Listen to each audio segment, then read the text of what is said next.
മനസ്സിനിണങ്ങിയ daily wear ആഭരണങ്ങളുടെ അതിവിപുലമായ കളക്ഷന് പുറമെ trendy design ആഭരണങ്ങളുടെ സമാനതകളില്ലാത്ത ശ്രേണി നിങ്ങളെ കാത്തിരിക്കുന്നു. വരൂ, പണത്തിനൊത്ത മൂല്യത്തിൽ സ്വർണം സ്വന്തമാക്കാൻ മലബാർ നിങ്ങളേവരെയും സ്വാഗതം ചെയ്യുന്നു. കൂറ്റനാട് ടൗൺ വികസന സെമിനാറും ജനപ്രതിനിധികൾക്ക് ആദരവും നൽകി. Building owners welfare association Koottanad യൂണിറ്റിന്റെ നേതൃത്വത്തിലായിരുന്നു പരിപാടി സംഘടിപ്പിച്ചത്. Building owners welfare association Koottanad യൂണിറ്റിന്റെ നേതൃത്വത്തിലാണ് കൂറ്റനാട് ടൗൺ വികസന സെമിനാറും ജനപ്രതിനിധികൾക്കുള്ള ആദരവും ഒരുക്കിയത്. കൂറ്റനാട് ടൗണിൽ നടപ്പാക്കേണ്ട അത്യാവശ്യ പ്രവർത്തനങ്ങളെക്കുറിച്ചും സെമിനാറിൽ ചർച്ച ചെയ്തു. അസോസിയേഷൻ സംസ്ഥാന വൈസ് പ്രസിഡന്റും പാലക്കാട് ജില്ലാ പ്രസിഡന്റുമായ അലിക്കുഞ്ഞു കൊപ്പൻ ചടങ്ങ് ഉദ്ഘാടനം ചെയ്തു. നിയമങ്ങൾ പാലിച്ചുകൊണ്ടുള്ള നിർമ്മാണ പ്രവർത്തനങ്ങൾ നടത്താനും നഗരത്തിൽ സൗന്ദര്യം പരിസ്ഥിതി സംരക്ഷിക്കാനും നിങ്ങളോടൊപ്പം സഹകരിക്കാൻ ഞങ്ങൾ പൂർണ്ണസന്നദ്ധരാണ്.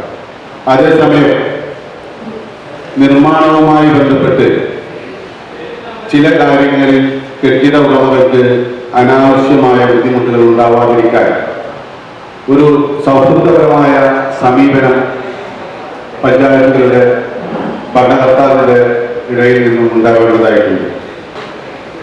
പ്രത്യേകിച്ച് വ്യാപാര ലൈസൻസ് പുതുക്കുന്ന കാര്യത്തിൽ സമ്മതപത്രവുമായി ബന്ധപ്പെട്ട വിഷയം, അതുപോലെ 11 മാസക്കാലത്തെ എഗ്രിമെന്റ് ലീസറും തമ്മിൽ നിലനിൽക്കെ ആ കെട്ടിടത്തിന് അതേ ബിൽഡിംഗ് നമ്പറിൽ 5 വർഷക്കാലത്ത് വ്യാപാര ലൈസൻസ് കൊടുക്കുന്ന ഒരു സമീപനം, ഒരു ജിയോ നിങ്ങളുടെ കയ്യിലുണ്ട് എന്ന് എനിക്ക് അറിയാം, എല്ലാവർക്കും അറിയാവുന്ന ഒരു കാര്യമാണ്.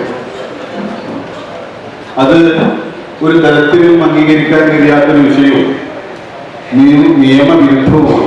താലൂക്ക് പ്രസിഡന്റ് മുരളി പരുതൂർ സെമിനാറിൽ മോഡറേറ്ററായി. യൂണിറ്റ് പ്രസിഡന്റ് രാധാകൃഷ്ണൻ പാലാട്ട് അധ്യക്ഷത വഹിച്ചു. യൂണിറ്റ് ജനറൽ സെക്രട്ടറിയും സ്റ്റേറ്റ് സെക്രട്ടറിയുമായ KV അബ്ദുൽ ഗഫൂർ, റഷീദ് മേലെപ്പാട്ട്, ഷാജഹാൻ തുടങ്ങിയവരും സംസാരിച്ചു.